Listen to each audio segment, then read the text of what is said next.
Debbie. Debbie, cattle market outlook, please. Thank you, Adam.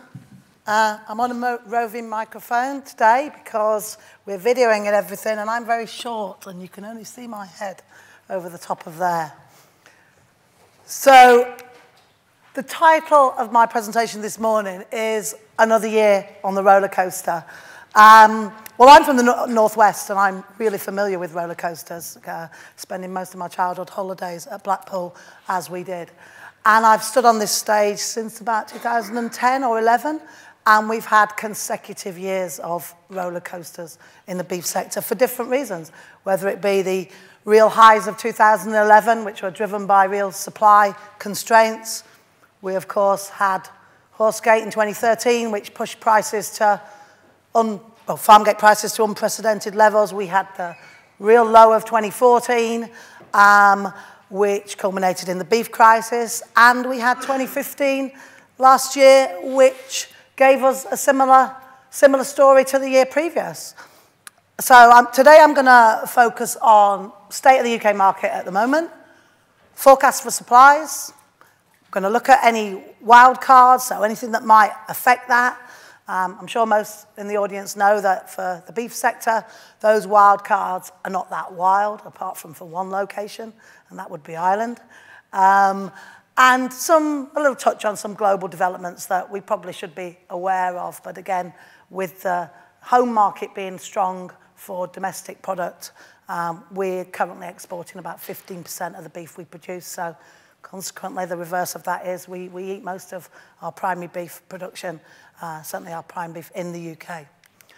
So the state of the UK market, I've alluded to the price movements of 2015, and you can see that for a considerable part of the year, again, we trended below the 5-year average. That 5-year, of course, does take into account those periods of really high prices through 2011 and 2013. But nevertheless, it hasn't been a very good year for farmgate prices last year, especially when we were coming down quite dramatically in the late spring and into the early summer. The early summer, a little bit of resurgence in price. With hindsight, probably a little bit sharper than the market could maintain. But really, quite significantly, we didn't see a Christmas peak for the beef trade at Christmas. And, most people in the room would find that a little bit, unusual to say the least. We really would be looking for some kind of uplift in prices when we come into the peak procurement time at Christmas. And that just didn't happen. Our supplies were adequate for what the market requirements were, and pressure on price actually intensified, strangely enough. We started 2016 with the similar degree of malaise in the trade. Prices have just been drifting down. I'm using the word drift as opposed to real, some sharp pressure. Probably that's a bit better than 3 or 4 months ago that we might have expected to have seen in the early part of the year. Of course, early part of the year, we do often see some easing of prices in the cattle trade. It's a difficult time for beef. Consumers are tightening their belts and their wallets, and beef is at the higher end of the price spectrum. So we normally see farmgate prices easing in the early part of the year. What happened with numbers? Well, overall, prime cattle numbers were back 2% last year, 1.92 million head. I'm pleased to say that was about 5,000 out on the forecast I made on this stage last year, so quite pleased about that. Back end of the year, I just mentioned about the Christmas trade. Supplies were, as I say, adequate for what the market was requiring. December was quite strong for prime cattle numbers, but overall supplies were still quite tight. Adult slaughter remained really high. Year of 2 halves. So first half of the year, numbers trending about on par with the year before, but we turned into the second half of the year and we were killing some cows at quite a rate. Further analysis of data that I get, which is over and above the DEFRA data that you see in the image there, a lot of dairy types coming out in the second half of the year, and that's something quite important for when we talk about supplies going forward. Carcass weights one of the factors of production. Not only is it about numbers, it's about what weight the cattle are coming in at. Another strong year. Season well above the 5-year average for the second year on the row. And that's across the board. Cows coming in at 10, 15 kilograms heavier. Producers taking advantage to get a bit of weight finished on their cows. Prices were actually quite good throughout the second half of the year relative to our European neighbours. So carcass weights across the board coming in heavier. And of course what that means is that despite fewer prime animals slaughtered, the balance, when we take into account the increased numbers of cows coming forward and the higher weights, meant we actually produced a little bit more beef than we did the year earlier.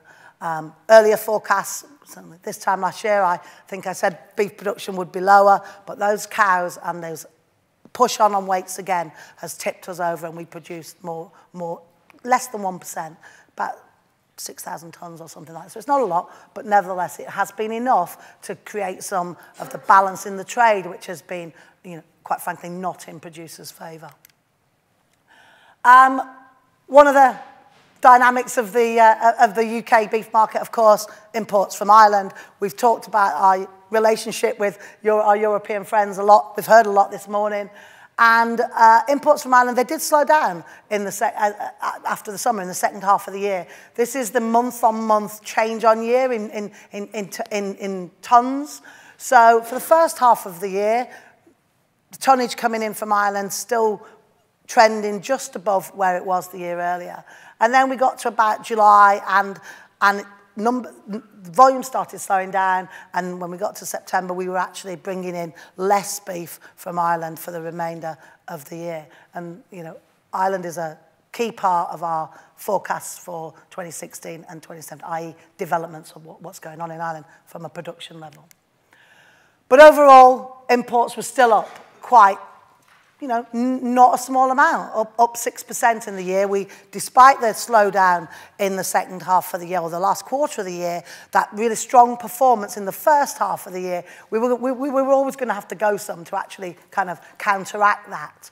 Earlier in the year, we were trending double digits, so 10, 12, even as much as 15% up in some of those earlier months of the year.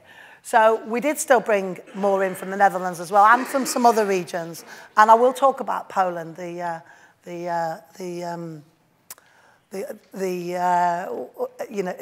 interesting country that we're watching for the European perspective.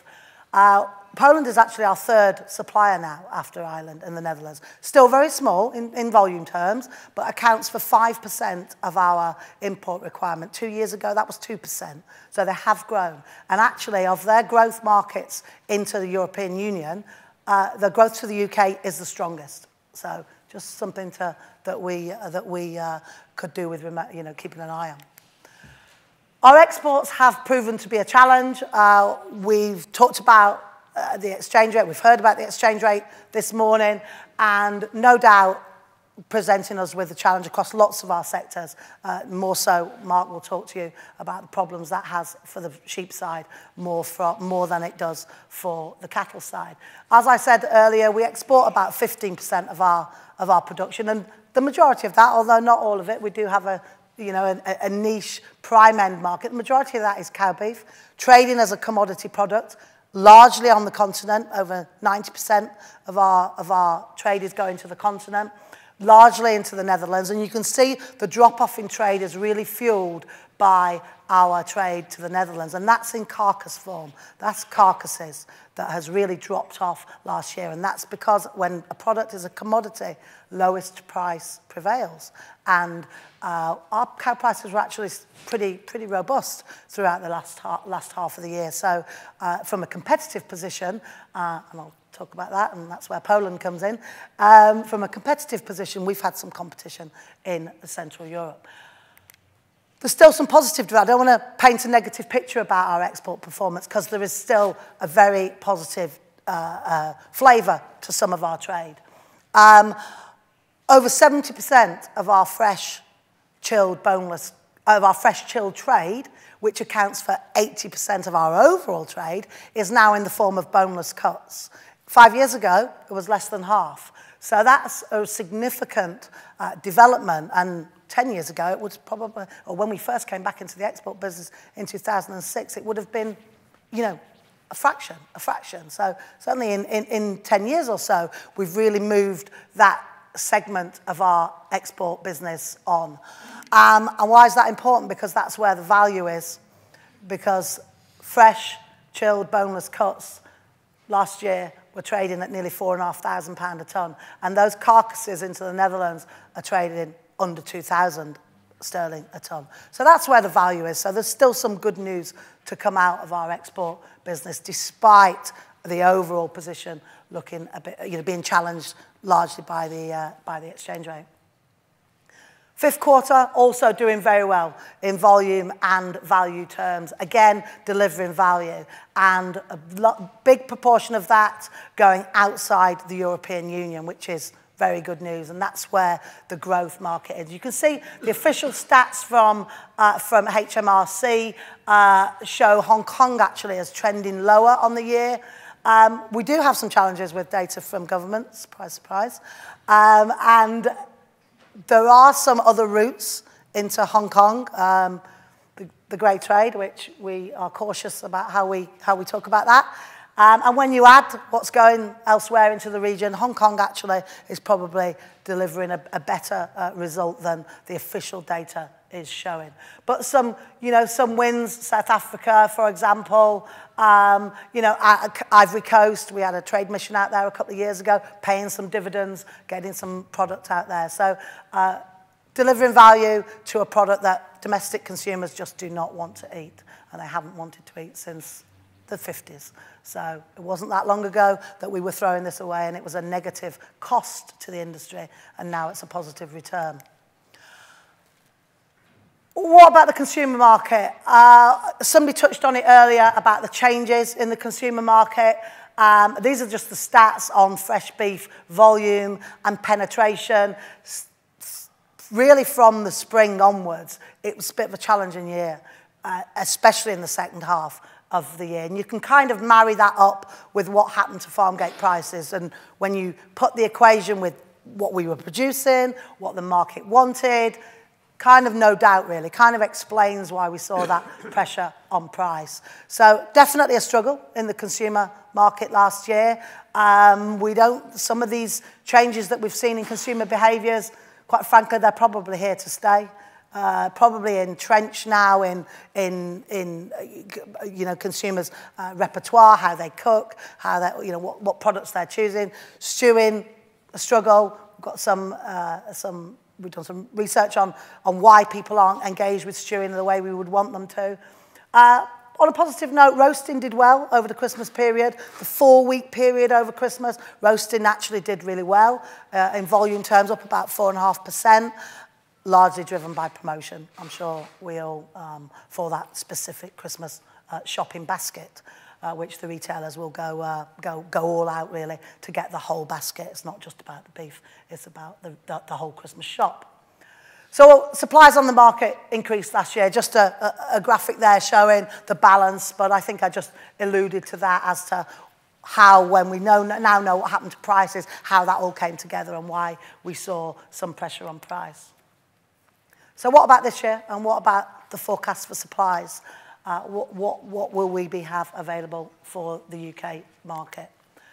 Well, it all comes from our breeding herds, so developments on our breeding herds are the crucial, fundamental starting point to think about our numbers for this year. And the dairy breeding herd has continued to grow, and that's despite the challenges of last year. I'll just point out that these are DEFRA stats from June. December data won't be out until later this month, much later in the month, and I will be featuring it in the material that we put out on our website, because there is a bit of an expectation that it maybe is painting an overly positive position for what we will see come December, and that the dairy herd may well have stabilised a little bit. In Peter's opening remark today, he talked about, you know, the real difficulties that many of our dairy farmers are having. So I'm expecting come the December census to see a little slowdown in that, if not a bit more stagnation. For those suckler beef producers, Well, what a surprise. The suckler beef herd was reported to have ended its contraction. And in my notes, I've got positive question mark, unlikely exclamation mark, because the economic conditions are still very difficult for our suckler beef producers to make any money. When I featured the finished farm gate price chart right at the very beginning, given the constraints of time, what I've not got up here is how much store cattle prices have still been very, very firm, despite some of the difficulties on the finished trade. So the store trade has still been delivering some great prices. So, you know, making a profit off those store cattle going forward is going to be a challenge, and folk are going to really have to have a look at what their cost of production on that when they finally come to finishing them. But it's probably more positive. I'll say positive as a bit of a tongue-in-cheek, because at least it didn't fall again. And bar 2009, the suckler herd, as I'm sure we all know, has only been going one way, and that's downwards. So stability is probably, you know, not too bad, but a little surprise to most of us. Given the bigger herd, especially dairy herd, I'll get onto dairy in a minute, but given some stability in the suckler herd, what we now know is some stability in the suckler herd and some good conditions.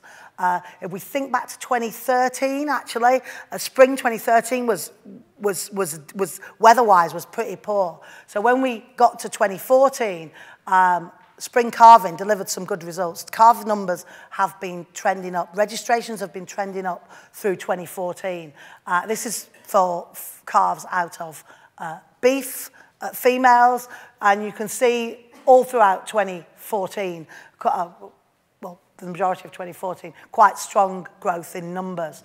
And the little downturn in the early part of 2015 is against what was a good performance in 2014 for the spring calving period.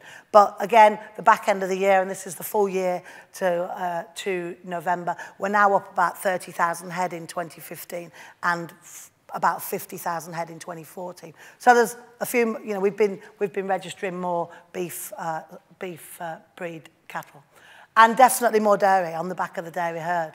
On the back of the increase in dairy herd. So 2014 was all about the females. Clearly some expansionary factors at play there. But interestingly, second half of this year, or from April, May onwards, we've been registering more dairy males. So expect to see those into the back end of this year, given their shorter production cycle, and definitely into the early part of 2017. So we've got more younger cattle on the ground at the moment, and by younger I mean under 18 months of age, and that's what we really are looking at when it comes to our production levels for this year and early indications for next year. You can see pretty much across the board, including under 6 months of age now, starting to show in the numbers those increased numbers of dairy males. And my forecast is that we'll really start to feel those increased numbers on the run into second half of the year, really, third and fourth quarter.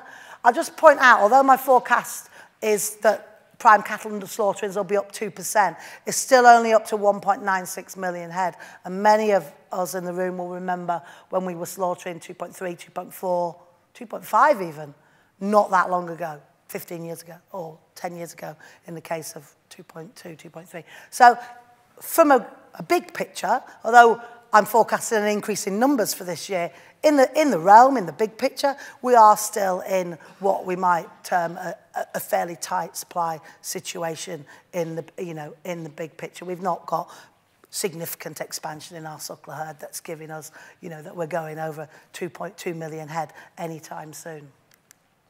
Cow numbers, I am forecasting them to be high for another year.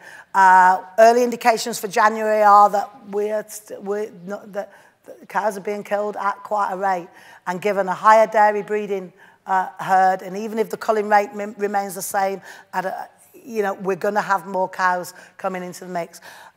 Tentative forecasts for a bit of a better performance or a slowdown in numbers as the year progressed, but that is very much based on how things play out for the dairy sector as opposed to anything else really. But I do think it's going to be another big year for dairy cullings, and I'm not sure anybody really would disagree with that.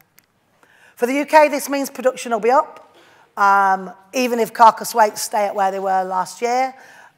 It'll be interesting to see how finished weights start playing out, given that some of you will be acutely aware of changes in requirements from the market, from processors at the moment. There are lots of talk in the industry about carcass weights, whether they'll start coming down and what the spec will be, and we'll get onto that a little bit later on. But for the UK, it means that we will be producing a little bit more beef. In Ireland, I'm looking at my Irish colleagues at the back there, production is also going to be up this year. I've plotted Bord Bia's low and high estimate. Somewhere in the middle pitches it to between 50 and 80,000 cattle at export premises this year. That's more than last year. And that would actually, at the top end of that range, that would take numbers back to 2014 levels. Now, if you remember, 2014 was when we had the beef crisis, and we had quite a lot of beef coming in from over the water. So I'm just, throwing out there a little health check, really, against what's going on in our biggest beef trading partner when it comes to beef. I do think our exports could do better. Sterling this year, sterling has already started to weaken. It's a fair comment, though, that it still has to come a little bit further to erode, well, A, give us a better competitive position on the continent, and B, hit at that competitive position that the lower finished prices in Ireland give product from Ireland on our market. So my forecast is that exports will go up in line with production levels, still maintaining our share of production of about 15%, 15 or 16%. I'm forecasting imports to be up, quite conservative at the moment. We know Ireland have got some great fish to fry outside the UK, but we cannot, remove ourselves from the fact that we are the significant market, and the second half of the year, when their increased supplies come on board. Having said that, they're killing still at quite a strong rate, 33,000 head or so every week, which is, still quite strong numbers coming forward. So I am forecasting imports to be up, and that's, as I say, probably a bit conservative. So supplies on the market are going to be up again this year. The balance between increased production, increased imports, despite a little bit of a push on our exports, we are still going to be well supplied, or as well supplied as we were last year. Just move on to some of the wild cards. I've talked about it a couple of times. How competitive will Irish product be? And that's really one of the fundamentals. You can see it wasn't that long ago, and I'm plotting here the Irish and the GB steer price. Back in 2011, we were pretty close together. And that's not that long ago, and you can see a general widening of that gap since then. Bit of narrowing at the moment. We're about 40 pence sterling or so, 45 pence sterling at the moment. It's been as much as 80, and that makes it very competitive to some segments of our domestic market, and to others not, but to some segments of the market. In part, of course, don't want to labour it, we talk about it, some of the answer to how competitive it will be will lie with exchange rates. And as I said, we have seen some weakening of sterling, given the talk we had this morning about Brexit and the uncertainty for the British economy. We might see that continue. But as I say, again, it would still have to come down a little bit more to give us, to start eroding at that competitive advantage. The big question, how beef will perform with the consumer. I'm not giving a consumer-related presentation today, but I'll just remind the audience of where the consumer is at the moment. Convenience is king.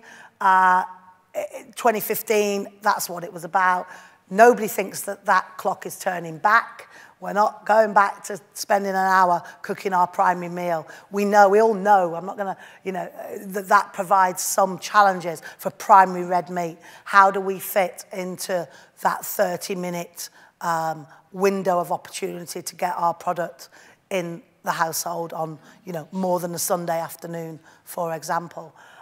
Key to that, new product development. Our organisation, we've just had some of the results back from the mini roast campaign, and they've been really positive. We'll be, I'm sure, disseminating some more detailed results on what that delivered. So these kind of initiatives are going to be really important, not only next year, but going forward forever and a day.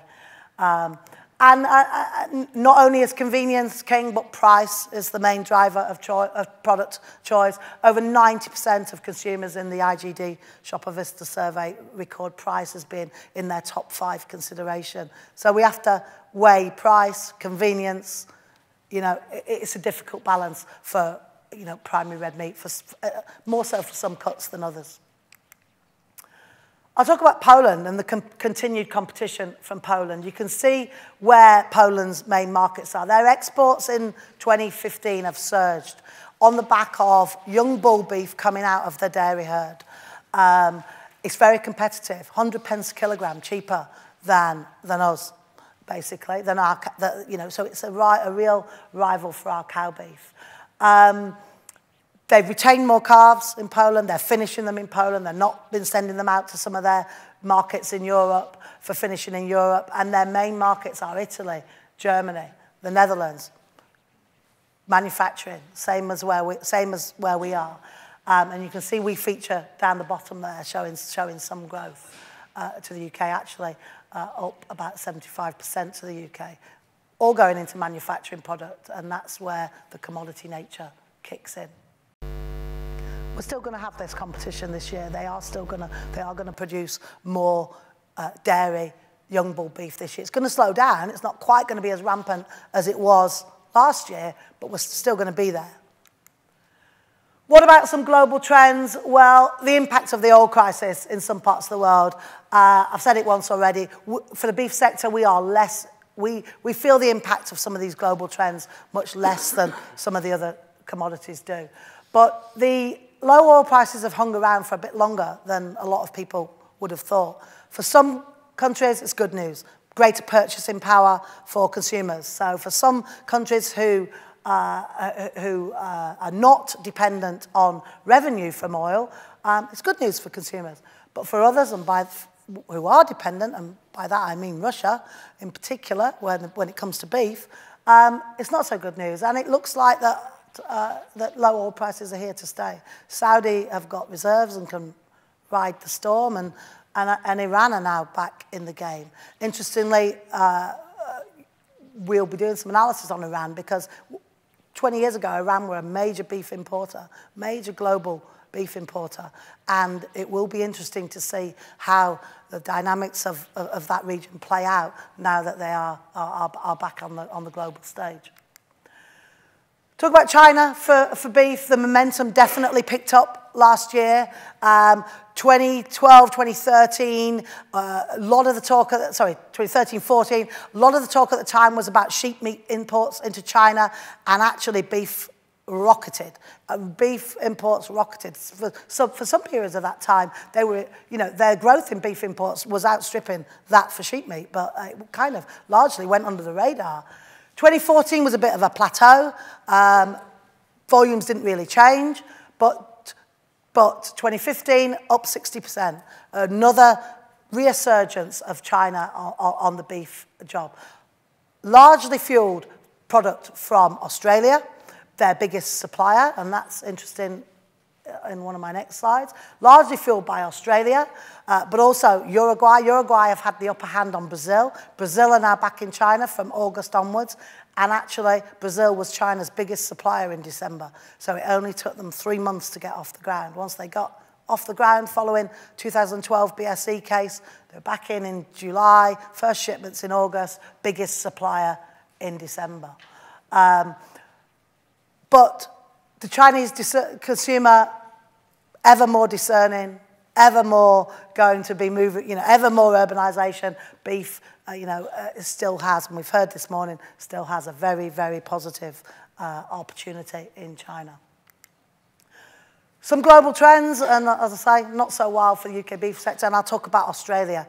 Back to there, you can see Australia's momentum in China picked up. And if I went back a few years, you would see the real growth in 13, the real spike in 13 and 14. Australia, biggest news probably for this year from that part of the world, their drop in production. 2014-15 drought killed everything they could in a nutshell. Production rocketing. And we're going to see the downturn, the flip side of that. Because once you've killed your cows, you can't breed, you can only kill them once. The cattle herd is forecast to come back another 5% this year, 5% last year. It's quite significant. And prices, if any of you follow global prices, you'll know that last year was a week-on-week record prices. 600 cents a kilogram broken, and up and up and up they went. Some contrasting forces this year might come into play. So US prices have corrected because Australia have quite a strong trade into the US. So US prices have corrected a little bit, but the weak dollar and the supply situation could still give some support to Australian prices this year. But it's really all going to be about their production being back and consequently their exports. Some other countries, I'll just talk to you about: US, Uruguay, Paraguay, Argentina. What's going on in those regions?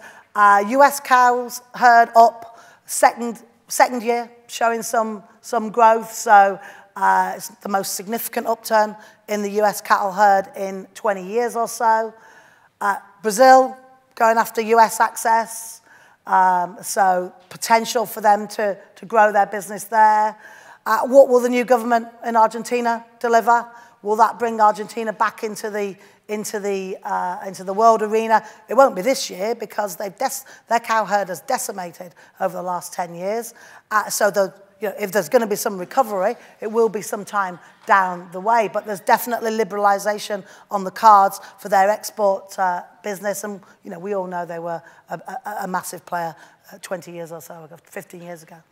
Rise of Paraguay, again, another South American country largely going under the radar, now the 7th most biggest beef exporter in the world. A lot of expertise flowing in from Brazil, small quota to the European Union, 1,000 tonnes. They're exporting 2,000 tonnes, so they're happy to go outside of quota. And Uruguay, low reliance on the Russian market, so that's given Uruguay the edge this year over Brazil. I just come to a conclusion. What does that all mean for price, farm gate prices? Increased production, increased imports, more positive exports, but the challenge of meeting the market requirements. Those of us in the industry know that we've got some challenges for our producers in terms of specification that is being delivered from our processors. So where the origin of that is, I'd rather not speculate, but nevertheless, weight, movement, confirmation, these are going to be the drivers of the business this year. And against a backdrop of higher supplies, it kind of means one direction of travel for price. And when I talked about my roller coaster at the beginning, I don't think it's going to be the Pepsi Max this year. It might just be a little bit more of a little dipper. But nevertheless, I do think that there will be some challenges. Thank you. Thank you, any questions? Catch me later. Should we take a... Go on, thank you very much.